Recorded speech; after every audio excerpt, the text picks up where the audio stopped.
تو آپ کی مہربانی کہ آپ نے مجھے موقع دیا۔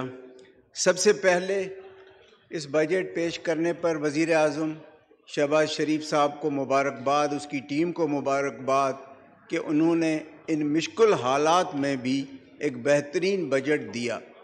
یقیناً جو تنخواہوں میں اضافہ ہے وہ سرکاری ملازمین کے لیے ایک بہت بڑی ریلیف ہے، کوئی اتنی بڑی توقع نہیں کر رہا تھا۔ Sir order in the house کروائیں۔ Order in the house please تمام آنریبل ممبران سے، اور آئی ایم سوری بڑے سیزنڈ اور بڑے سینئر لوگ ہیں، آپ اپنی اپنی سیٹوں پر تشریف رکھیں۔ دیکھیں نا سر، ابھی تقریر کا آپ ذرا سر ان کو سمجھائیں نا۔ جی آنریبل ممبران اپنی اپنی سیٹوں پر تشریف رکھیں، اور اگر کوئی بہت ضروری آپ نے بات کرنی ہے تو پھر آپ لابیز میں جا کے بات کر لیں، لیکن یہاں اونچی آواز میں بات کرنا جو ہے وہ رولز کی خلاف ورزی ہے۔ جی جناب اسپیکر، میں عرض کر رہا تھا اس بجٹ کے حوالے سے کہ وزیر خزانہ اسحاق ڈار صاحب نے پرائم منسٹر صاحب شہباز شریف صاحب کی قیادت میں ایک بہترین بجٹ دیا ہے۔ ان مشکل مالی حالات میں اس سے زیادہ بہتر بجٹ نہیں ہو سکتا تھا۔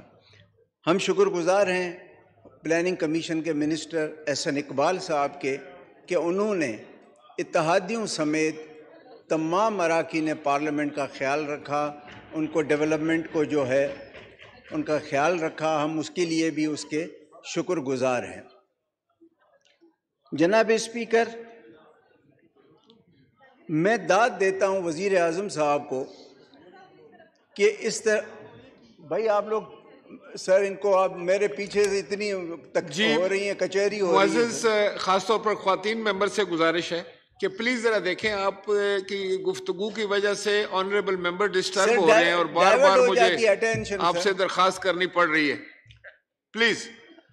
پتہ نہیں کیا کہہ رہا تھا، آپ لوگ بلا دیتے۔ سر پرائم منسٹر صاحب کی ہمت ہے، اس کو داد دینی چاہیے کہ اس کولیشن گورنمنٹ کو جس طرح وہ چلا رہے ہیں، با اختیار ہوتے ہوئے بھی ہم جتنے کولیشن پارٹنرز ہیں شاید اس کی پریشانیوں کا ہمیں احساس نہیں ہے۔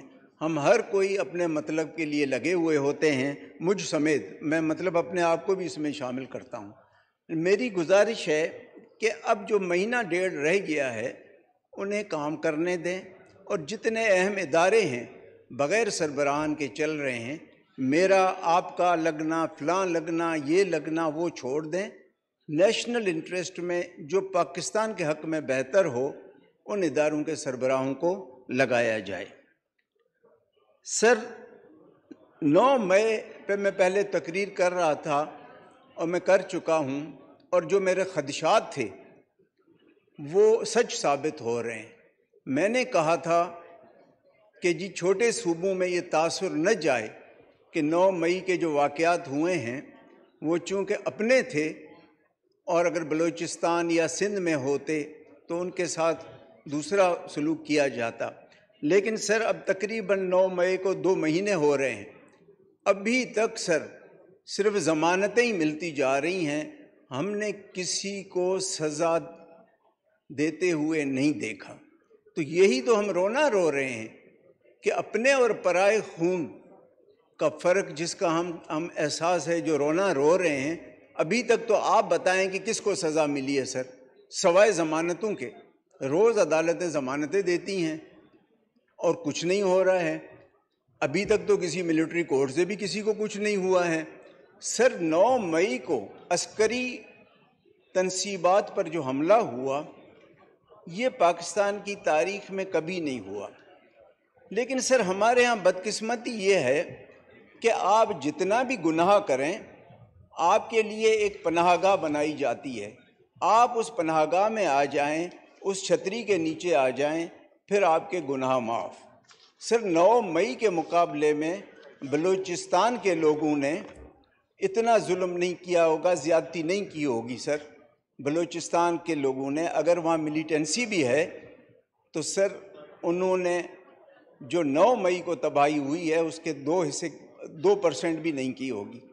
لیکن وہاں کیا ہو رہا ہے اور جنہوں نے 9 مئی کو کیا ان کے ساتھ کیا رویہ اختیار کیا جا رہا ہے۔ سر یہ روایت ختم ہونی چاہیے۔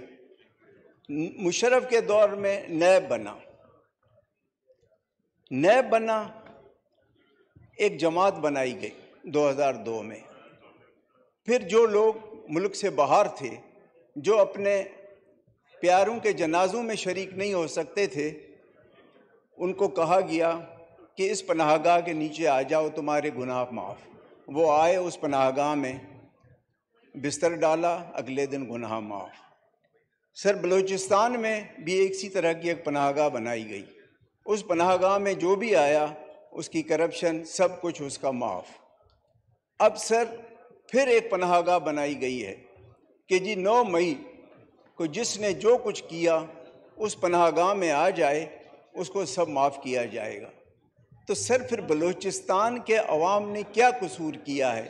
ٹھیک ہے سر، جو لڑ رہے ہیں ان کا ایک اپنا نظریہ ہوگا، اپنا موقف ہوگا، وہ میں اس کے بارے میں کوئی کامنٹ نہیں کر سکتا۔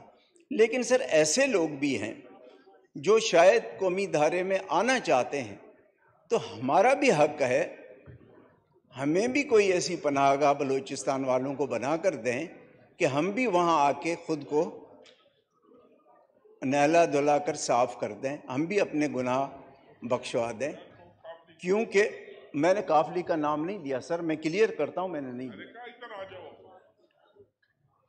پناہ گاہ میں سر بات یہ ہے کہ میری گزارش ہے ارب اقتدار سے کہ بلوچستان کے لوگوں نے 9 مئی جتنا زیادتی نہیں کی ہوگی، ہو سکتا ہے کی ہوگی چھوٹی موٹی، لیکن اتنی بڑی زیادتی نہیں کی ہوگی جتنی ان کو سزا دی جا رہی ہے۔ ان کو سمجھا دو سر آپ یہ سر دیکھیں، قادر صاحب اتنے معزز وکیل ہیں، اتنا تو خیال کریں کہ ایک ممبر بات کر رہا ہے، آپ کی اٹینشن ادھر ڈائیورٹ کر رہا ہے۔ جی قادر صاحب، بھائی آپ ہیں تو کراچی سے ہیں، میں نے، لیکن ہیں بلوچستان کے مندوخیل صاحب۔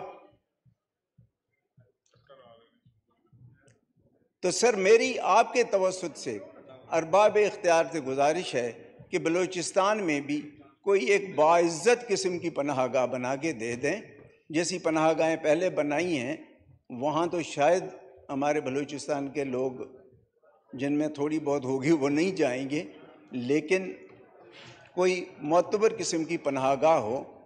یہ اب جو 9 مئی کے حوالے سے پناہ گاہ بنائی گئی ہے کہ اس پناہ گاہ کے اندر آ جاؤ، تمہارے سارے گناہ معاف، تو سر یہی وہ چیزیں ہیں جو بلوچستان کے لوگوں کو تکلیف دیتی ہے کہ جی ہمارے لیے تو پھانسیاں، ہمارے لیے تو گولیاں، لیکن اپنوں کے لیے، چاہے انہوں نے کور کمانڈر ہاؤس جلایا ہو، چاہے GHQ پہ حملہ کیا ہو، عسکری ٹاور جلایا ہو، کچھ بھی کیا ہو، لیکن وہ پناہ گاہ جو ہے وہ ان کے لیے پھر سارے گناہ دھو جاتی ہے۔